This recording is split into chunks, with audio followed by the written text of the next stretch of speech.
people, welcome to the creative process. This is Raul Rugamba. I'm the founder of African Colors. Creative process is a space we have created for creatives, for amazing people out there wanting to learn how ideas are born. We believe creativity ideas have a certain pattern that we can follow and learn from the people that create those ideas and be ourselves creatives, or just come up with ideas and be just idea makers. Meet us every Monday from 9 a.m. and don't forget to follow us on all our social medias. We are Africa in Colors. Hello again. Welcome back to the Africa in Colors Creative Process podcast. Today we have a guest which is out of the normal. Like, you would not even expect this, but we have a guest like that, and she's going to do her introduction. She's going to tell you about herself. Hello. Hello, my name is Mallory Martin. I am 13 years old. I moved to Dar es Salaam, Tanzania from the US, and I am a creative person who enjoys doing all things creative. I like drawing, writing, painting, and You love creativity. Yes, I just love creativity. I love that. And I'm sure there's so many people out there inspired by your work. So can I refer to you as Martin? Yes. Okay, so Martin, tell me about what you do. What kind of creative are you? What do you do? Okay, as well as a creative, I'm also an entrepreneur. So this is my business. My mom always says that if you're going to live in this household, you have to have a business. So I decided my business was going to be something creative. So I've created a toy line and an overall just brand called the People Pops.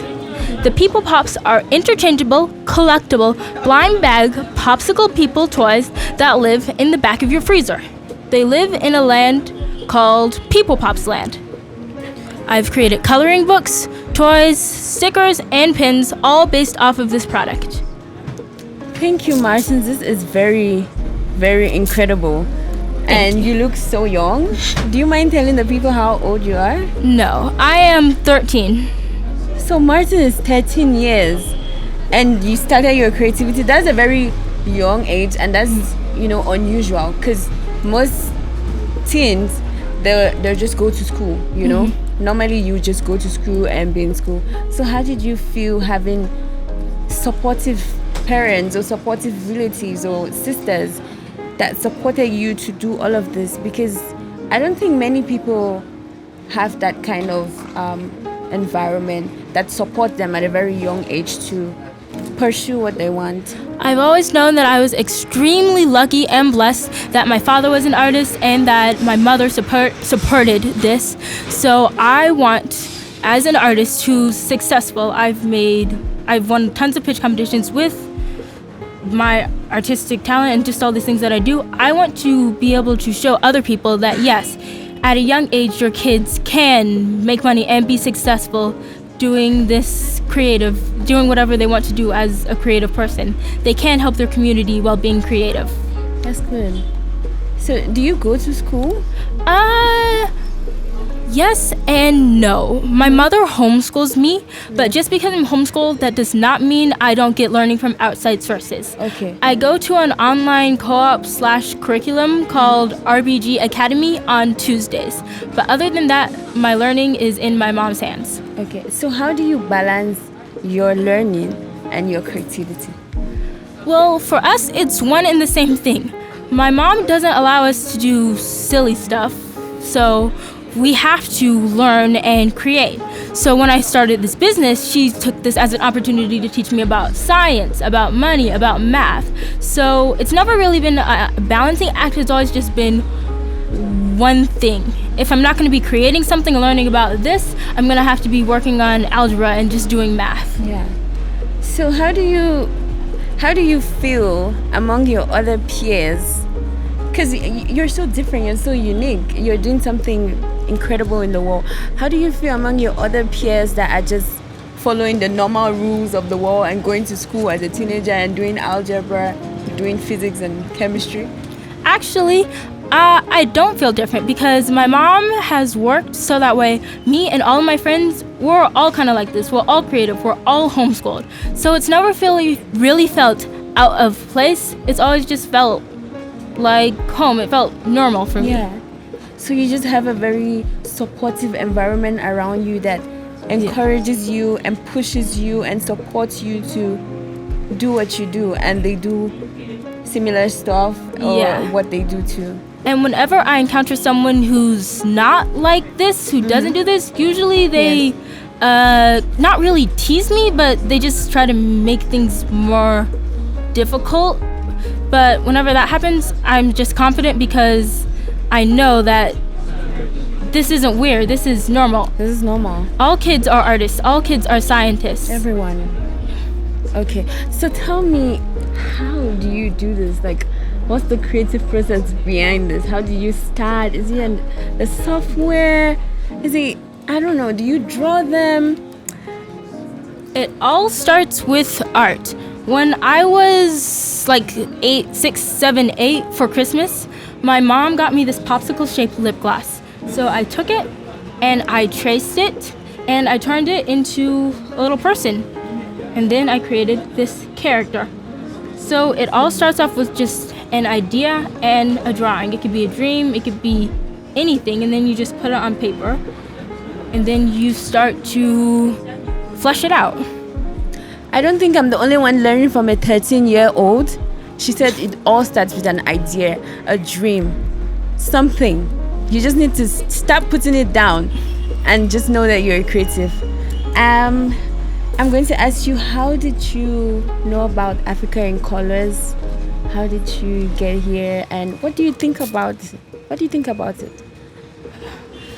It started off because my mom, we were thinking about moving to Africa, and so she was watching a bunch of YouTube people, and one person interviewed Raul, and because he was doing this Africa in Colors thing, she wanted to see if my dad can meet him because we were planning on visiting soon.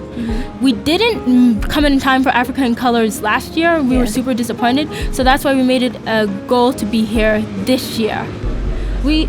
This entire event has been very exciting and such a unique experience. I never, ever, ever thought I would be here presenting in Rwanda, and this whole experience has just been wonderful. I am so happy we have the chance to provide you with this beautiful platform to showcase all the beautiful characters you have. By the way, do you give names to your characters? Yes, all of them have names, career paths, hobbies, and personalities. Tell me about them. I'll start and off. why would you give this personality To this one? Yes. I'll start off with the main three that I have. This one is Dr. Oscar Ornsickle. He is a mad scientist who loves making icy explosions. He's very messy but organized at the same time, and he works hard. This is Josh the Jock. He is a softball player and he loves playing baseball. This is Queen Glacia. She is the benevolent and just ruler of People Pop's land, the land where all the People Pops live. She makes rules and is always fair. So those are just the three ones that I have. Yeah. To create these characters, I draw from inspiration in real life. I have an astronaut character named Blast Off Baby. Blast Off Baby. Yes, Blast Off Baby. Blast Off Baby. Based off of my younger sister. She was obsessed with space when I made it. She still really loves space and she really wanted to be an astronaut. So then I turned her into a People Pop. In fact, she's actually here. Right here. This is Blast Off Baby. That is so beautiful. Thank you. You can see Martin using her art to express her love for her junior sister. This is incredible, guys. Everyone should be an artist. I don't know what is stopping you, but you need to do better. And thank you so much, Martin. It's so beautiful having you here. Thank I'm you. going to Thanks for ask you inviting me. one bonus question. What is your unpopular opinion to other creatives? I'm trying to think of something that would be unpopular. Yes. I'd probably I'm trying to think of something that goes against other creative people. I can say something that goes against regular people, but can I just go against something that should be said more, maybe? Because I don't have any really unpopular ones. Okay, just go ahead. I think that we should just stop putting down other people's works. A thing that I think might stop other people from becoming artists is if someone's saying, oh wow, your art looks so weird, your art looks so ugly, because they're comparing it to other people's stuff.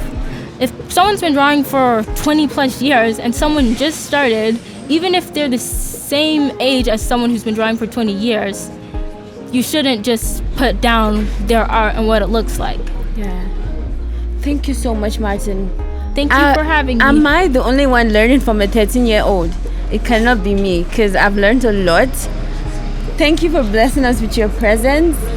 And please Thank drop you for your this opportunity. Yeah. Drop your social medias. Where can we get people more ads from People Pops? Okay, I am at People Pops Land on Instagram and LinkedIn. At People Pops Land.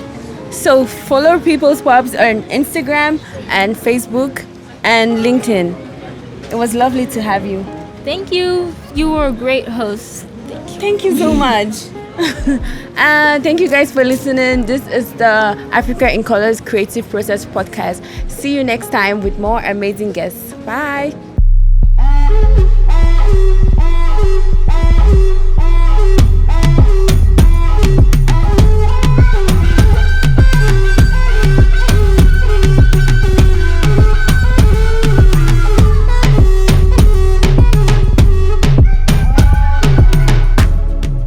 Thank you, beautiful people, for being with us today. We hope you learned one or two things with our amazing guest. See you next Monday, same time, same place. And don't forget to follow us on all our social medias. We are African Colors, and have a beautiful Monday. Create, build, and connect. See you.